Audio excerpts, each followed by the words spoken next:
Perlukah institusi Polri dibubarkan? Jayantarannews.com, Jawa Barat. Kinerja kepolisian belakangan ini mendapat sorotan tajam dari masyarakat, dengan berbagai kritik yang muncul, mulai dari penyalahgunaan kekuasaan hingga ketidaktransparan dalam penanganan kasus.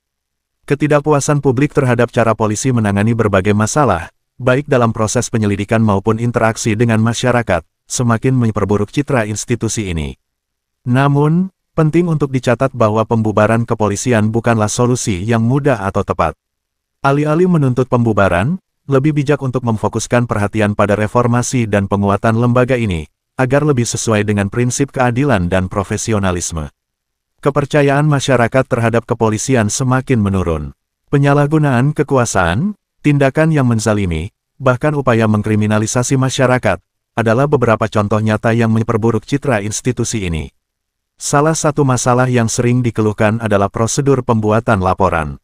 Polisi terkadang cepat tanggap dalam menerima laporan, namun sering mengabaikan laporan dari masyarakat kecil yang justru diperlakukan secara tidak adil. Agus Cepi Kurniadi, selaku Ketua Persatuan Pewarta Warga Indonesia PPWI, Jawa Barat, menyatakan bahwa membangun kembali kepercayaan terhadap institusi kepolisian bukanlah hal yang mudah. Namun, ada beberapa langkah konstruktif yang bisa diupayakan, di antaranya. 1. Mendorong transparansi dalam proses penegakan hukum. 2. Meningkatkan akuntabilitas melalui sistem pengawasan yang lebih ketat. 3. Menyediakan pelatihan yang lebih baik bagi anggota kepolisian terkait hak asasi manusia, etika, dan pelayanan publik. 4. Memberikan ruang bagi masyarakat untuk terlibat dalam pengawasan kinerja polisi.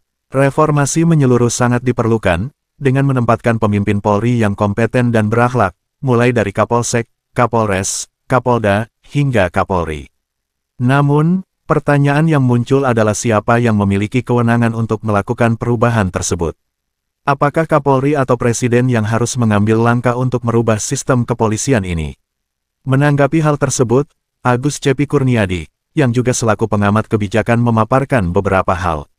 Kewenangan untuk merombak dan mereformasi total institusi kepolisian, termasuk perubahan besar dalam struktur dan sistemnya, berada di tangan beberapa pihak, terutama 1. Presiden sebagai kepala negara dan kepala pemerintahan. Presiden memiliki kewenangan untuk menginisiasi dan mengarahkan perubahan besar terhadap lembaga-lembaga negara, termasuk kepolisian.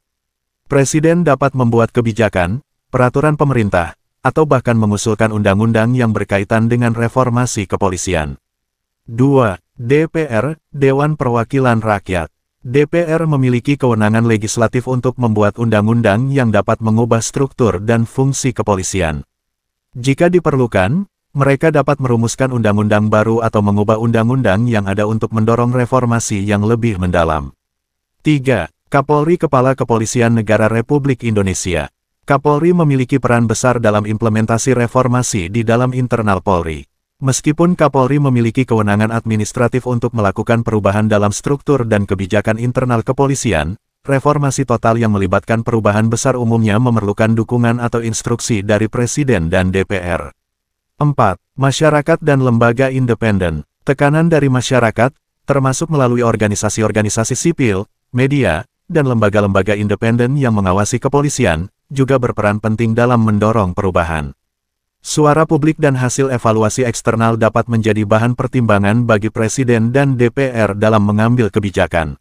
Dengan demikian, meskipun Kapolri dapat melakukan reformasi dalam lingkup internal Polri, perubahan yang lebih menyeluruh dan sistemik biasanya memerlukan keterlibatan Presiden dan DPR dalam hal pembuatan kebijakan atau perubahan undang-undang. Sumber, Tim Red, Ketua DPD PPWI Jawa Barat, Agus Cepi Kurniadi.